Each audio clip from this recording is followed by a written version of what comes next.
Hi friends, இந்த video நம்ம என்ன பார்க்க போகிறோம்னா Big Bash League match number 16 Sydney Thunder vs Melbourne Renegades. So ரெண்டு டீமுமே ஓரளவுக்கு ஸ்ட்ராங்கஸ்ட் டீம் தான். சிட்னி தண்டர்ஸில் சூப்பரான ஒரு 2 சேஞ்ச் பண்ணாங்க. அது பர்ஃபெக்டாக ஒரு காட்ச். ஜேசன் சங்காவை உள்ளே எடுத்துகிட்டு வந்தாங்க. அந்த இடத்துல கரெக்டாக அவருக்கு கிளிக் ஆச்சு. அதே மாதிரி வேஸ் ஆகர் எடுத்துகிட்டு வந்தாங்க. 2 பேருமே ஸ்டெடியான பிளேயர்ஸ் தான். பட் வாய்ப்புகள் போன சீசன்லேருந்து ரொம்ப கம்மியாக தான் கிடச்சிச்சு. 2 பேருக்குமே கிடைச்ச வாய்ப்பை நல்லா பயன்படுத்திக்கிட்டாங்க. Consistent players. Jason Sangha minimum 10லேருந்து 15 ரன் அடிச்சிருவார். ஓவர்ஸும் கொடுத்தாங்க அப்படின்னா கண்டிப்பாக விக்கெட் எடுப்பார். மறக்கக்கூடாது, சிட்னி தண்டர்ஸ்க்கு கேப்டனாலாம் அவர் இருந்திருக்கார். ஸோ அவர் கேப்டனாக இருக்கப்போ அவரே பவுல் பண்ணுவார், விக்கெட் எடுப்பார். ஸோ நல்ல ஒரு பிளேயர். அதுமாதிரி வேஸ் ஆகருமே உள்ளே வந்திருக்கார். ஸோ 2 டீம்லையுமே நல்ல நல்ல பிளேயர்ஸ் இருக்காங்க. இந்த மேட்ச் செம்ம இன்ட்ரெஸ்டிங்கான மேட்சாக இருக்கும். முடிஞ்ச அளவுக்கு என்னோட ஃபுல் ஸ்டாட்ஸ் அனலைஸ் நான் எடுத்தது என்னோடய ஐடியாஸையும் கொடுக்குறேன். Grand league, mini grand league நீங்கள் மேக் பண்ணிக்கோங்க. ஸ்மால் லீக் நான் ஆன் டைம் கொடுக்குறது உங்களுக்கு விருப்பம் இல்லை அப்படின்னா சேஞ்ச் பண்ணிக்கோங்க. ஏன்னா ஃபஸ்ட்டு பிபிஎல் ஸ்டார்ட் ஆனே வின் ஆச்சு, அதுக்கப்புறம் ஃபுல்லாமே லாஸ் ஆச்சு. அதை நான் ஒவ்வொரு டைமே சொல்லிட்டு தான் இருக்கேன். அதனால் நீங்கள் மாற்றி ப்ளே பண்ணிக்கோங்க. வீடியோ இருக்கபடி கூட நீங்கள் மூவ் ஆன் ஆகிக்கோங்க. சேம் இன்னும் நிறைய பேர் பங்களாதேஷ் ப்ரீமியர் லீக் ஸ்டார்ட் பண்ணிட்டாங்க. அதுக்கப்புறமா நியூசிலாந்து ட்ரீம் 11 சூப்பர் ஸ்மாஷ் நடக்குது, அதுக்கு டீம் கொடுங்கன்னு சொல்கிறீங்க. பட் அந்தளவுக்கு நான் இன்னும் யோசிக்கலை. பிபிஎல் தான் பார்த்துட்ருக்கேன். அதுவே கொஞ்சம் ப்ளஸ் மைனஸாக போயிட்டுருக்கு. இன்டர்நேஷ்னல் மேட்சஸும் இடையில இருக்குது. ஸோ அதை மட்டும் கவர் பண்ணான்னு பங்களாதேஷ் ப்ரீமியர் லீக் ப்ளே பண்ணுறவங்க நல்லா நோட் பண்ணிக்கோங்க. ஒன்று அங்கே நடக்கக்கூடிய மேட்ச் எல்லாமே ஸ்பின்னுக்கு ஃபுல்லாக சாதகமாக இருக்கும். அப்படி இல்லாட்டி பியூர் ஃப்ளாட் ட்ராக்கை செட் பண்ணியிருப்பாங்க. அது 2 மட்டும் தான் இருக்கும். அதை கொஞ்சம் தெரிஞ்சுக்கிட்டு ப்ளே பண்ணுங்கள். பட் நல்லா தான் இருக்கும். ரொம்ப க்ளோஸாக எல்லாருமே எடுப்பாங்க. ஆல்ரவுண்டர்ஸுக்கு அதிகமான வாய்ப்பு கொடுங்க. ட்ரை பண்ணி பாருங்கள். இந்த மேட்ச்சு 30 டிசம்பர் 1:45 ஸ்டார்ட் ஆகக்கூடிய மேட்ச்சு. சிட்னி ஷோ கிரவுண்டில் நடக்கக்கூடிய மேட்ச். ஆல்ரெடி இந்த கிரவுண்டில் ஒரே ஒரு மேட்ச் மட்டும் நடந்துச்சு. அந்த மேட்ச்சுமே க்ளோஸாக தான் போயிருந்துச்சு. அன்பிரடிக்டபுளாக ஒரு விக்கெட் மாதிரி தான் தெரியுது. ஸோ பார்ப்போம். அதே மாதிரி சிட்னி தண்டர்ஸும் மெல்பர்ன் ரெனகேட்ஸும் லாஸ்ட் சீசனில் ஒரு மேட்ச் கூட ஆடலை. ஒரே ஒரு மேட்ச் மட்டும் செட் பண்ணாங்க. அந்த மேட்ச்சுமே நடக்கலை. ஏன்னா பிச்சு டேஞ்சராக இருக்குதுன்னு சொல்லிட்டு கேன்சல் பண்ணிட்டாங்க. மற்றபடி இப்போ ரீசெண்டாக எந்த மேட்சுமே இந்த 2 பிட்வீன் டீமே ஆடலை. அதுக்கு முன்னாடி தான் ஆடிருக்காங்க. அதனால் மெல்பர்ன் ரெனகேட்ஸில் most of the players Sydney Thunders கூட ஆடினதே கிடையாது. அவங்களுக்கு ஹெட் ஸ்டார்ட்ஸும் இல்லை, வென்யூ ஸ்டார்ட்ஸுமே கிடையாது. நானும் ஃபுல்லாக தேடி பார்த்துட்டேன். பட் எங்கேயுமே கிடைக்கல. அவங்க ஆடினது கிடையாது. எல்லாமே நியூ பிளேயர்ஸ் தான். ஸோ அதையும் கொஞ்சம் நோட் பண்ணிக்கோங்க. டோட்டல் மேட்சஸ் இங்கே 35 மேட்ச் நடந்திருக்கு. 17 மேட்ச் ஃபஸ்ட் பேரன் டீமும் 12 மேட்ச் செகண்ட் டீமும். ஆவரேஜாக 150 எதிர்பார்க்கலாம். ஓரளவுக்கு decent batting track. Spin help கிடைக்கும் அப்படின்னா ஓரளவுக்கு கிடைக்கும். பட் பேசர்ஸை நம்பி போகக்கூடிய டீம் தான் இந்த 2 டீமுமேவும். பேசர்ஸ்க்கு இந்த கிரவுண்டுமே சப்போர்ட் பண்ணியிருக்கேன். அதையும் நான் ஷோ பண்ணுறேன். அதுலேயுமே உங்களுக்கு ஓரளவுக்கு கிளாரிட்டின்றது கிடைக்கும். இப்போ நம்ம பார்க்குறது இந்த கிரவுண்டில் கடைசியாக நடந்த 2 மேட்ச்சு. ஒன்று இந்த சீசனில் நடந்த மேட்ச்சு, இன்னொன்று போன சீசனில் நடந்த மேட்ச்சு. 2மே பாருங்கள். சிட்னி தண்டர்ஸோட ஹோம் கிரவுண்ட் தான் ஷோ கிரவுண்டு. சிட்னி சிக்ஸர்ஸுமே அப்பப்போ ப்ளே பண்ணிப்பாங்க. ஸ்பின்னர்ஸ்க்கு ஹெல்ப்னு பார்த்தோம்னா போன சீசனில் ஸ்பின்னர்ஸுக்கு help Cooper Connolly 3 wicket, Ashton Agar 2 wicket. Same இந்த சீசனில் பார்த்தோம்னா உங்களுக்கு அகில் ஹுசைன் 2 விக்கெட் எடுத்திருக்காரு. ஸோ ஸ்பின்னுக்கும் ஓரளவு ஹெல்ப் கிடச்சிருக்கு. பட் மீடியம் பேசர், பேட்டரு, அதுக்கப்புறம் ஸ்பின்னர்னு கொஞ்சம் யோசிக்கலாம். பேட்டருக்கு ஓரளவுக்கு நல்லாவே சப்போர்ட் கிடைக்கக்கூடிய ஒரு கிரவுண்டு தான் இது. ஸோ ரொட்டேட் பண்ணி பாலுக்கு பால் ஆடுற பேட்டர்ஸுக்கு அட்வான்டேஜ்ன்றது ஹையாகவே இருக்கும். ஒரு எக்ஸாம்பிள்னு பார்த்தோம்னா சிட்னி தண்டர்ஸ்லேயும் உங்களுக்கு மெல்பர்ன் ரெனகேட்ஸில் டாப்பில் யாருமே ரொட்டேட் பண்ணுற பிளேயர் இல்லை. ஜேக்கப் பேத்தல் ஓரளவுக்கு ரொட்டேட் பண்ணுவார். அவர் ஒர்த்தபிள் பிளேயராக இருப்பார் இந்த மேட்ச்சில். சேம் இந்த சைடில் உங்களுக்கு ரொட்டேட் பண்ணுற ஜேசன் சங்கா ரொட்டேட் பண்ணுவார். ப்ளஸ் பென் கிராஃப்ட்டுமே நல்லா ரொட்டேட்டிங் பேட்டர் தான். அவங்க ஓரளவுக்கு ஸ்டடி பண்ணாங்க அப்படின்னா கேம் எடுத்துகிட்டு போகிறதுக்கான வாய்ப்பு இருக்கும். ட்ரம்ப் கார்ட் பிக்ஸு, லோ பர்சன்டேஜ் பிக்ஸை அங்கங்கே ஆட் பண்ணிக்கோங்க. மற்றபடி நியூட்ரல் ட்ராக்காக நம்ம கன்சிடர் பண்ணி பேட்டர்ஸ், மீடியம் பேசஸ், ஸ்பின்னர்ஸ்ன்னு போனோம்னா ஒருத்தபுளாக இருக்கும். பட் இந்த 2 டீமுமே ரீசெண்டாக இந்த மேட்ச் ஆடலாம். அதையும் நான் சொல்லிடுறேன். பேட் பால் 11 ஆப்பு இன்ஸ்டால் பண்ணிக்கோங்க. 2K டக்கன் ரெஃபரோட பயன்படுத்திக்கோங்க. ஆல்ரெடி இன்ஸ்டால் பண்ணவங்களும் ப்ளே பண்ணாமல் இருந்தீங்கன்னா ப்ளே பண்ணுங்கள். ஏன்னா நிறைய பேர் கமெண்ட் பண்ணுறீங்க, ஏதோ ஆப்பை சொல்கிறீங்க, புது ஆப்பை, அதில் நோ டிடிஎஸ் நோ ஜிஎஸ்டி சொல்கிறாங்க ப்ரோ, ஆனால் பிடிக்கிறாங்க டிடிஎஸ்னு. நான் இப்போயும் சொல்கிறேன், 100% இல்லை, எத்தனை பர்சன்டேஜ் வேணால் நான் உறுதியாக சொல்கிறேன். பேட் பால் 11 டிடிஎஸ் பிடிக்க மாட்டாங்க. நீங்கள் சும்மா ஒரு 100 200 போட்டு வின் பண்ணி வித்ரா பண்ணி பாருங்கள், பிடிக்கவே மாட்டாங்க. ஸோ அவங்க பெரிய அளவில் அதை கொண்டு போய் சேர்க்கலாம் தான் அவங்க பண்ண ஒரு தப்பு. மற்றவங்க மாதிரியேவும் ஃபேக்காக கொடுத்துட்டு கூட பெரிய அளவு கொண்டு போகல.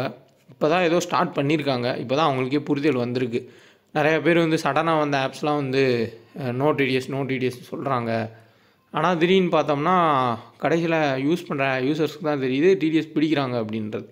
ஸோ பேட் பால் லெவனில் உங்களுக்கு ஜிஎஸ்டியும் கிடையாது, டிடிஎஸும் கிடையாது. நீங்கள் கரெக்டாக மட்டும் ப்ளே பண்ணி சும்மா ஒரு சேஃபாக ஹெட் டு ஹெட் கூட ஒரு 4 கான்டெஸ்ட் போட்டு வின் பண்ணிவிட்டு அதை வித்ட்ரா பண்ணி பாருங்கள், உங்களுக்கே தெரியும். ஒர்த்தபுளான ஆப்பே கிவ்அவேவும் தராங்க, ஜிஎஸ்டியும் கிடையாது. கண்டிப்பாக யூஸ் பண்ணிக்கோங்க. சிட்னி தண்டர்ஸ் மெல்பர்ன் ரெனகேட்ஸோட பிளேயிங் 11 பார்த்துடலாம். டேவிட் வார்னரு, கேமரன் பென்கிராஃப்ட்டு, அடுத்து பார்த்தோம்னா Jason Sangha, Sam Billings, Oliver Davies, Daniel Sams, Chris Green, Wes Agar, Tom Andrews, அப்படி இல்லாட்டி தன்வீர் சங்கா, ஃபெர்க்யூசன், அடுத்து ரூதர்ஃபோர்ட். மெல்பர்ன் ரெனகேட்ஸில் ஜாக் ஃப்ரேசரு, ஜாஸ் ப்ரௌனு, அடுத்ததாக வந்து டீம் சைஃப்ரட்டு, ஜாக்கப் பேத்தலு, சதர்லாந்து. டாப்பே மிரட்டலான ஒரு டாப்பாக இருக்குது. ஹேர்வி, அடுத்து ஈவன்ஸு, நெக்ஸ்ட்டு ரோஜர்ஸு, ஜாம்பா, ஓனைலு, அதுக்கப்புறமா ரிச்சர்ட்சன். மோஸ்ட்லி இவங்க 4 bowling combination, Sutherland 5 bowling, 6th bowling காம்பினேஷனாக ஜாக்கப் பேத்தலை கொண்டு போகிறாங்க. சேம் தண்டர்ஸில் உங்களுக்கு பார்த்தோம்னா 5 bowling combination plus 6th bowling காம்பினேஷனாக ஜேசன் சங்கா இருப்பார். ரூதர்ஃபோர்டுக்கெலாம் பவுலிங் தர மாட்டாங்க. ரூதர்ஃபோர்டுக்கு ஆஸ்திரேலியாவில் எப்படி ஆடுறதுனே தெரியல, ஐடியாவே இல்லை. ரொம்ப வந்து சொதப்பலாம் தான் ஒரு பெர்ஃபார்மன்ஸே இருந்திருக்கு, அதையும் நோட் பண்ணிக்கோங்க. ஸோ தொடர்ந்து பாருங்கள், அவங்க வீடியோக்குள்ளே போகலாம். நம்ம டெலகிராம் சேனல் ஜாயின் பண்ணணும்னு நினைக்கிறவங்க டிஸ்கிரிப்ஷன் லிங்க் இருக்குது, கரெக்டான சேனலாக பார்த்து ஜாயின் பண்ணுங்கள். நம்ம ஃப்ரீ டீம்ஸ் மட்டும்தான் கொடுத்துட்ருக்கோம். ஃபேண்டஸியில் வின்னு லாஸ் சகஜம் தான், பட் நமக்கு பிபிஎல் சூப்பராக போயிட்டுருக்கு. 4 மேட்ச்சு கன்சிஸ்டண்ட்டாக வின் ஆகிருக்கு, 5வது மேட்ச் போயிட்டுருக்கு. மேபி அதுவும் வின் ஆகலாம், அதுக்கான வின்னிங்ஸும் நான் வந்து போஸ்ட் பண்ணுவேன், அதுக்கான சான்ஸ் ஹையாகவே இருக்குது. ஸோ இந்த மாதிரி டயத்தை யூஸ் பண்ணிக்கோங்க. இந்த ஆப்ஸில் இன்ஸ்டால் பண்ணாமல் தான் இன்ஸ்டால் பண்ணிக்கோங்க. நான் எவ்வளோ தூரம் வின்னிங்ஸ் போஸ்ட் பண்ணியிருக்கேன்றதை பாருங்கள். என்னோடய ஆப்போனட்ஸ் மீதி 3 பேர் யாருன்றது தெரிகிற அளவுக்கு நான் வந்து ஒவ்வொரு வின்னிங்ஸையும் உண்மையாக வந்து உங்களுக்காண்டி நான் போஸ்ட் பண்ணுறேன். நான் என்ன ப்ளே பண்ணுறேனோ அதே டீம் தான் உங்களுக்கு கொடுக்குறேன். அந்த வின்னிங்ஸ் கூட நீங்கள் பார்த்தீங்கன்னா என் ஆப்போசிட் பிளேயர்ஸ் யாருன்னு கூட தெரியும். நான் மொட்டையாக சும்மா ஃபஸ்ட்டு ப்ரைஸ் அப்படி கொடுக்கல. இது வரையே அது 4th மேட்ச் வின்னிங்கு, அதுக்கு முன்னாடி 3rd மேட்ச் வின்னிங், அப்புறம் 2nd 1ன்னு மொத்தம் எல்லா மேட்ச் எவ்வளோ வின் ஆச்சோ எல்லாமே உங்களுக்கு ஸ்க்ரீன்ஷாட் டெலகிராமில் இருக்கும். இன்ஸ்டால் பண்ணாதான் கண்டிப்பாக ஃபேப்லோன் ஆப்பை இன்ஸ்டால் பண்ணுங்கள். 2K டெக்குன்னு ரெஃபர் கூட பயன்படுத்திக்கோங்க. கன்சிஸ்டண்ட்டாக ப்ளே பண்ணுங்கள். அதுக்கப்புறமா நீங்கள் வந்து வித்ட்ரா பண்ணுங்கள். உங்களுக்கு டிடிஎஸ்ன்ற எந்த ஒரு பாதிப்புமே இருக்காது, ஜிஎஸ்டி ஃப்ரீயாக தராங்க. ஸோ டெலகிராமில் வந்து செக் பண்ணி பார்த்தாலே உங்களுக்கு புரியும் ஒரிஜினல் வின்னிங்ஸ் எல்லாமே அப்படின்றது. கரெக்டான டெலகிராம் பார்த்து ஜாயின் பண்ணிக்கோங்க. டிஸ்கிரிப்ஷன் லிங்க் இருக்குது. 2K ஃபேண்டசி சர்ச் பண்ணி ஜாயின் பண்ணுறவங்க ஒரிஜினல் சேனல் செக் பண்ணி join. Sydney Thunders, Melbourne Renegades. So இதில் ஜேசன் சங்கா, அடுத்ததாக வந்து இந்த சைடு ஜாக்கப் பேத்தல். நான் முன்னாடியே சொல்லியிருப்பேன் இந்த 2 பேர் வந்து கீயாக இருப்பாங்க அப்படின்னு. இனிஷியலாக கொஞ்சம் விக்கெட்ஸ் போச்சு அப்படின்னா மிடில் ஸ்டடி பண்ணி போகக்கூடிய பிளேயர்ஸ் தான் ஜேசன் சங்காவும் ஜாக்கப் பேத்தல். சாம் பில்லிங்ஸ் போன மேட்ச் பெர்ஃபார்மன்ட் பார்த்துருப்பீங்க, அந்தளவுக்கு தரமான ஒரு பெர்ஃபார்மன்ஸாக இருந்திருக்கும். ஆனால் நீங்கள் நோட் பண்ணிங்களான்னு தெரியல, ஒரு ரன் அவுட் கேட்க மாட்டாங்க, அதுக்கப்புறம் ஒரு கேட்ச் ட்ராப் ஆகும். இந்த மாதிரி அவருக்கு லக்குன்றது பயங்கரமாக இருந்துச்சு, அதை யூஸ் பண்ணி போனார். அது ஒரு சைடு. ப்ளஸ் 3 கேட்ச் ஒரு ஸ்டெம்பிட்டு, அதுலேயுமே அவருக்கு பாயிண்ட்ஸ் அவ்வளோ தூரம் கிடச்சிருக்கு. அது காரணம் என்னன்றதையும் நான் சொல்லிடுறேன். வாசாகர் எப்போயுமே விக்கெட் எடுக்கிறப்ப ஸ்டெம் டு ஸ்டெம் போட்டு காட்பெயின் கீப்பர் கேட்சுக்கு போகிற மாதிரி தான் வந்து நிறையா விக்கெட்ஸ் அவரோட ரெக்கார்ட்ஸ்லேயே இருக்குது. டேனியல் சாம்ஸுமே அப்படி தான் எடுக்கிறாரு. அதுலேயே உங்களுக்கு சாம் பில்லிங்ஸ் விக்கெட் கீப்பிங்கில் நல்ல ஒரு பாயிண்ட்ஸ்ன்றதை வாங்கி கொடுத்துட்றாரு. ஸோ சாம் பில்லிங்ஸும் ஓரளவு டீசென்ட் பிக்கு தான், கண்டிப்பாக சாம் பில்லிங்ஸ் ஒரு டீசென்ட் பிக்கு தான். ஸோ நல்லாவுமே வந்து விக்கெட் கீப்பிங்கில் பாயிண்ட்ஸ் எடுத்துறாரு. ஸோ 4 கேட்ச் ஒரு ஸ்டெம்பிட்னா அதில் கிட்டத்தட்ட 40 பாயிண்ட்டுக்கு மேலே வந்துருச்சு. எப்படியும் 10 ரன்னாக அதை அடிச்சிருவார். சாம் பில்லிங் டக் அவுட் ஆகக்கூடிய பிளேயர் கிடையாது. ஸோ அதனால் அதில் ஒரு அட்வான்டேஜ் சாம் பில்லிங்ஸ் இருக்குது. ஜேசன் சங்கா டபுள் ஆப்ஷன், தேவைப்பட்டால் அவரை யூஸ் பண்ணுவாங்க. அவரும் தூக்கி போட்டு ஒரு மாதிரி லெக் ஸ்பின்னும் இல்லாமல் ஆஃப் ஸ்பின்லாம் ஒரு மாதிரி மீடியம் பேஸ் மாதிரி ஒன்று போட்டு விக்கெட் எடுத்துகிட்டு போயிடுவார். டாப்பில் பென்கிராஃப்டோ வார்னரோ அக்ரிஸோ ஆட போய் அவுட் ஆகிட்டாங்கன்னா கேமை ஸ்டெடி பண்ணி எடுத்துகிட்டு போவார். Same Oliver Davies. So Jason Sangha வேணாம், நீங்கள் ஆலிவர் டேவிஸ் வந்து எடுக்கணும்னு நினச்சிங்க அப்படின்னா ட்ரை பண்ணுங்கள். பட் ஆலிவர் டேவிஸ் ஆடுவாரான்றது தெரில, ஆன் டைமில் அதை வந்து பார்த்துக்கோங்க. மற்றபடி சேஃப் கேப்டனில் டேனியல் சாம்ஸ் தான் பெஸ்ட்டான சாய்ஸு. வாசாகருமே நான் உறுதியாக சொல்கிறேன், செகண்ட் பவுல் பண்ணுறப்ப அடிலே சேகர்ஸ்க்கு அவர் ஆடுறப்போ செகண்ட் பவுல் பண்ணுறப்ப தான் அதிகமான விக்கெட்ஸ் அவர் எடுத்திருக்கார். அப்போ பீட்டர் செடிலும் அதே டீமில் இருப்பார், இவரும் அதே டீமில் இருப்பார். பயங்கரமான ஒரு பெர்ஃபார்மன்ஸ் கொடுப்பாங்க அவங்க டீமேவும். அப்போது செகண்ட் பவுல் பண்ணுறப்ப தான் அதே விக்கெட் எடுப்பார். போன மேட்ச் கூட பார்த்துருப்பீங்க, 3 விக்கெட் எடுத்திருப்பார். ஸோ கிராண்ட் லீக்ஸில் செகண்ட் பவுல் பண்ணால் வாசாகரை ஒரு கேப்டன் கப்னா ட்ரை பண்ணுங்கள். லாக்கி ஃபெர்க்யூசன், டேனியல் சாம்ஸு பெட்டரான சேஃபான ஒரு கேப்டன் சாய்ஸ். இந்த சைடு டேவிட் வார்னர் கூட வேண்டாம், ஏன்னா குயிக்காக அடிக்க போகிறேன்னு அவர் அவுட் ஆகிட்டு போகிறதையும் நம்ம பார்த்துருக்கோம். சேம் ரெனகேட்ஸில் உங்களுக்கு சேஃப் கேப்டன் சாய்ஸில் first or second Tom Rogers, Will Sutherland. So எல்லாருமே பவுலர்ஸ் தான். இல்லை நீங்கள் இன்னும் கொஞ்சம் டபுள் ஆப்ஷன் மாதிரி யோசிச்சிங்கன்னா சைஃப்ரட்டையும் சாம் பில்லிங்ஸையும் கூட யோசிக்கலாம். விக்கெட் கீப்பிங் பாயிண்ட்ஸ் கிடைக்குது, ப்ளஸ் உங்களுக்கு பேட்டிங்கும் ஓரளவுக்கு நல்ல ஃபார்மில் தான் இருக்காங்க டச்சில். இந்த விக்கெட்டுமே பேட்டிங்க்கு ஓரளவுக்கு சப்போர்ட் பண்ணும், அதையும் நம்ம மறக்கக்கூடாது. அதனால் இந்த 6 பேர் வந்து டீசெண்டான சேஃப் கேப்டன் சாய்ஸ். இவங்களுக்குள்ளே நம்ம மாற்றி கொடுத்துக்கலாம் சேஃபஸ்ட்டு டீம்ஸில். இப்போது டாப்பில் பென்கிராஃப்ட்டு, டேவிட் வார்னர் 2 பேருமே ஸ்டெடி பிளேயரு. இதில் பென்கிராஃப்ட்டு போன மேட்ச் ஓரளவுக்கு ஆடினார், இந்த கிரவுண்ட் நல்லா தான் ஆடிருக்கார். 2 பேர் கேம் எடுத்துகிட்டு போவாங்கன்னு உங்களுக்கு தோணுச்சு அப்படின்னா நீங்கள் இங்கே ஓனில் எடுக்க தேவையில்லை, ட்ரா பண்ணிக்கோங்க. போன சீசனில் எப்போயாவது தான் விக்கெட் எடுப்பார், இப்போ எல்லா மேட்சும் விக்கெட் எடுக்கிறார். டாப்பில் விக்கெட் எடுக்க முடியாட்டி அவரால் எண்டில் வந்து எடுக்க முடியாது விக்கெட்டு, அதனால் நீங்கள் கட் பண்ணிக்கலாம். இல்லை பென்கிராஃப்ட் வார்னரை வந்து அவுட் ஆக்குறாலும் ஓனில் போடுவாங்க, பவுல் பண்ணுவார் அப்படின்னா நீங்கள் இந்த இடத்துல யாராவது ஒரு ஆளை கட் பண்ணி கூட ஓனில் பிக் பண்ணிக்கலாம். எனக்கு தெரிஞ்சு ஓனில் பென்கிராஃப்ட்டு வார்னர் வந்து ஃபேஸ் பண்ணிடுவாங்கன்னு தான் தோணுது. ஸோ அதனால் ஓனில் ஃப்ளாப் ஆகிறதுக்கான சான்ஸ் வந்து இருக்கும். ஆடம் ஜாம்பா இந்த கிரவுண்டில் ஸ்பின்னுக்கு ஓரளவுக்கு ஹெல்ப் கிடச்சிருக்கு, ஒரு டீசெண்டான ஒரு பிக். பெரிய லெவலில் நம்ம பிக் பண்ண தேவையில்லாத பிளேயர்ஸ்னு பார்த்தோம்னா ஜாஸ் பிரானு, அடுத்து ஹார்வி, ஈவன்ஸ், ஓனில், சேம் இந்த சைடில் ரூதர்ஃபோர்ட், டாம் ஆண்ட்ரியூ, அதுக்கப்புறம் ஆலிவர் டேவிஸ். ஸோ இவங்களாம் பெரிய லெவலில் நம்ம பிக் பண்ண தேவையில்லை அப்படின்றத நான் சொல்கிறேன். பட் மேபி இதுலேருந்து யாராவது 1-2 பேர் பெர்ஃபார்மன்ஸ் பண்ணதான், பட் அந்தளவுக்கு பாதிப்பு ஏற்படுத்தாது இந்த பிளேயர்ஸ்க்கான பெர்ஃபார்மன்ஸுன்றது. அந்த லாஜிக்கில் நான் கொடுத்துருக்கேன். அப்போது மீதி இருக்க பிளேயர்ஸ்குள்ளே தான் நம்ம வந்து மாற்றி டீம்ன்றதை செட் பண்ண போகிறோம். கேப்டன் வந்து நம்ம கொடுக்க போகிறோம். ஸோ ஹை ரிஸ்க் எடுக்கிறவங்க, மறுபடியும் சொல்கிறேன், ஜாக் ஃப்ரைசர் தொடர்ச்சியாக ஃப்ளாப்பு தான். ஒரு டாம் பாட்டம், அடுத்து ஃபின் ஆலன், இந்த மாதிரி நிறையா பிளேயர்ஸ் அந்த ஸ்டார்டிங்காக குயிக்காக அடிக்கக்கூடிய பிளேயர்ஸ் எல்லாமே கண்டினியூவாக ஃப்ளாப் தான் வராங்க. அதில் ஜாக் ஃப்ரைசரும் தொடர்ச்சியான ஃப்ளாப் தான். மறுபடியும் அவர் ஃபேஸ் பண்ண போகிறது ஃபெர்க்யூசனை ஃபேஸ் பண்ணுவார். ஸ்டார்டிங்லேயும் ரொம்ப கஷ்டம். அப்படி இல்லாட்டி வாசாகர், அவருமே ஸ்டெம் டு ஸ்டெம் போடுவார்.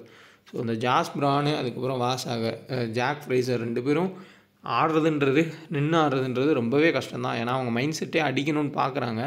ஸோ இந்த 2 பேருமே ஸ்டெம் டு ஸ்டெம் போடுவாங்க, அதனால் மாட்டிக்கிறதுக்கான சான்ஸ் தான் அதிகம். அப்போ இந்த 3 பேர் தான் வந்து ஓரளவுக்கு டீசெண்டாக பேட்டிங் ஆடி கொடுக்கறதுக்கான வாய்ப்பு இருக்கும். அதில் ஈவெண்ட்ஸை நீங்கள் சேசிங்கில் வேணால் ட்ரை பண்ணுங்கள். சேசிங்கில் ஓரளவுக்கு டீசெண்டாக ஆடக்கூடிய பிளேயர் தான். சேம் வில்ஸ் அதெல்லாம் ஃபஸ்ட் பவுல் பண்ணால் ஒரு விக்கெட் எடுப்பார், அப்புறம் பேட்டிங் வர போய் முடிச்சு கொடுப்பாரு. நம்ம கண்டினியூவாக பார்த்துருக்கோம். கொஞ்சம் யோசிச்சிங்கன்னா டேனியல் சாம்ஸ் வந்து ஃபஸ்ட் பவுல் பண்ணுறப்ப டீசெண்டான ஆப்ஷன். நல்ல டச்சில் இருக்கார் டேனியல் சாம்ஸ். பேட்டிங் வந்தாலே 2-3 4 6ன்னு அடிச்சுட்டு தான் போகிறாரு. அதனால் ஓரளவுக்கு டேனியல் சாம்ஸ் தான் வந்து பெட்டர் ஃபஸ்ட்டு சாய்ஸு. அதுக்கப்புறம் தான் நம்ம சதர்லாந்து யோசிக்கணும்.